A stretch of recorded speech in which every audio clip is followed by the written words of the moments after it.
What's good, YouTube? It's Nate. I appreciate y'all tuning into the video. Just wanted to explain to y'all that I'm bringing y'all a new series. Basically consists of life advice from things that I've learned personally and things that I've learned from my peers and my mentors. The unique thing about this series is that my messages will not only contain all the life advice necessary to help push you forward, but it's also backed by scripture and all the things that I've learned in the Bible. I truly believe that there's so much knowledge and wisdom to learn from the Bible, and everything just makes more sense when it's backed by scripture. Now, if you guys don't know, I'm doing this series because I already have a series on TikTok where I basically talk for more than 60 seconds without messing up. Now, I've secretly been doing that on my TikTok because I wanted to prepare myself for these types of videos. Granted, there will be some cuts just to make things faster, but I've been preparing for moments like these. This topic today is going to discuss why bad situations provide good results. Now, if that doesn't make sense to you, please tune into the video right now.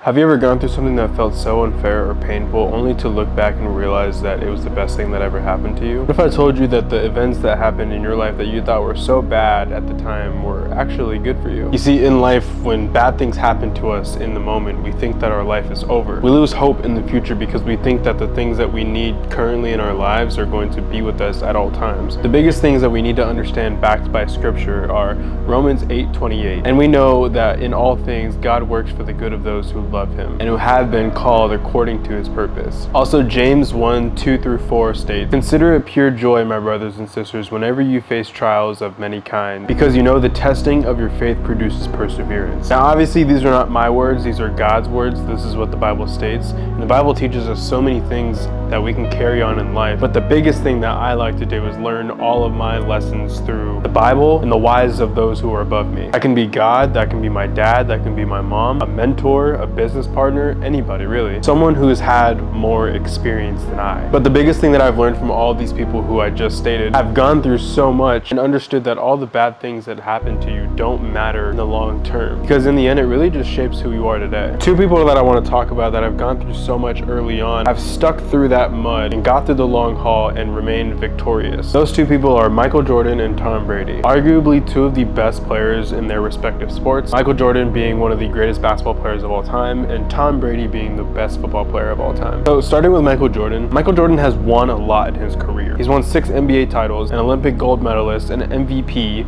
a scoring title, and he's done a lot of great things within his brand, Jordan. The Jordan we know today is not the Jordan that we all thought he would be early on. You see, Michael Jordan grew up loving basketball, but looking at it from the outside, you would never think that he would go on to be one of the greatest of all time. And that's because he got cut from his high school basketball team. A lot of these people blow out the proportion when they say that, because he wasn't actually cut from the whole entire team, he was just cut from the varsity team and got put on JV for that sophomore year. Usually some of the greatest athletes don't play JV on their sophomore year, let alone freshman year. They always are the best in their region, the best in their class, but Michael Jordan wasn't that guy. He was never the consensus #1 in the ranking anywhere he went, and he wasn't even #1 in his own region. And the biggest thing that Michael took away when the coach selected his friend to play over Michael on the varsity team, Michael went down to JV, took that motivation from being told no, and went on a journey. Michael became so good that the next year he led his team to a high ranking, I think one of the best in the state. I don't know exactly if he won the high school state championship, but we obviously know that he went on to UNC, had a great career there, and then ended up in Chicago with the Bulls. We're not going to get into his career, but we know that he won a lot, and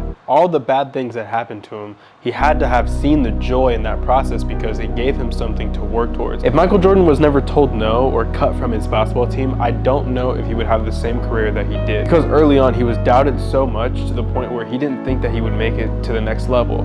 But because he was told no in that moment, that one time, and got cut, he took that and made it personal. And we've seen in many interviews that Michael Jordan takes a lot of things personal. Even the slightest thing could tick him off, but that's what made him so great. He saw the joy in every time anybody said no because he knew that he had something to work towards when the people doubted him. Moving on to Tom Brady. Tom Brady didn't even start varsity his freshman or sophomore year. Usually when you look at an athlete not playing on varsity his freshman or sophomore year, you don't really think that he's going to make it that far. Tom Brady also wasn't even starting in his junior year, but he got an opportunity to play because of an injury to the starter. We've seen this happen many times in Tom Brady's career where he's taken advantage of that opportunity of the starter getting hurt. We've seen that in high school, we've seen it in college, and we also see it in the pros. But the one thing that Tom Brady never did was give up in his journey. He took all of the bad that happened to him in that moment and counted it as joy because he knew that he had something to work towards. All the bad things that happened to him early on, he could have easily quit, he could have easily give up, but he didn't because he knew the work that it took to be the greatest of all time.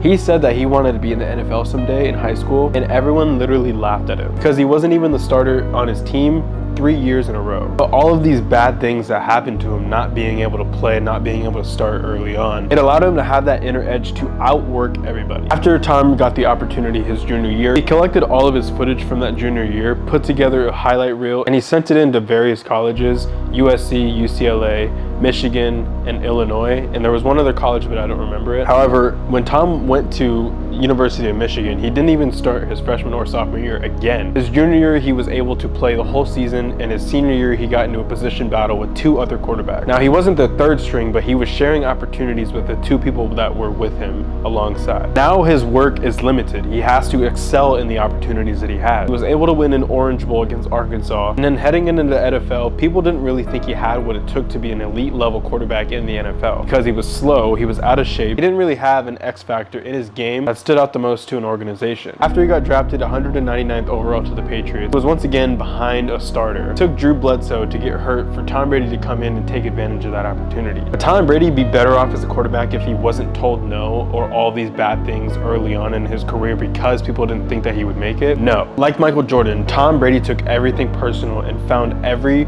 ounce of anger with anything that anybody said negative about him and used it to his full advantage. These athletes combined have 13 total championships. Nobody remembers every single bad thing that happened to these athletes early on in their careers or even in the midst of their careers, but we all remember how great these athletes were and all of the winning that they experienced. The biggest thing that I love to do when bad things happen to me is repeat that Bible verse that I said earlier, James 1:2-4, because at the end of the day, no matter what happens to us, we have to consider it as pure joy. If we don't look at things from an optimistic point of view and be positive about the situation, how are we supposed to move forward with any sort of improvement? See, the more time that we spend dwelling on the situation that's at hand, thinking that our life is over, we are delaying the improvement and the process that it takes to be great. 3 years ago, I had to experience one of the hardest things that I personally went through, and that was a long-term breakup. It took me 3 whole years to find out who it is that I truly am, what it is that I want to do, and how I want to be going forward. I spent the early stages in that time thinking that my life was over and thinking that I was never going to get better.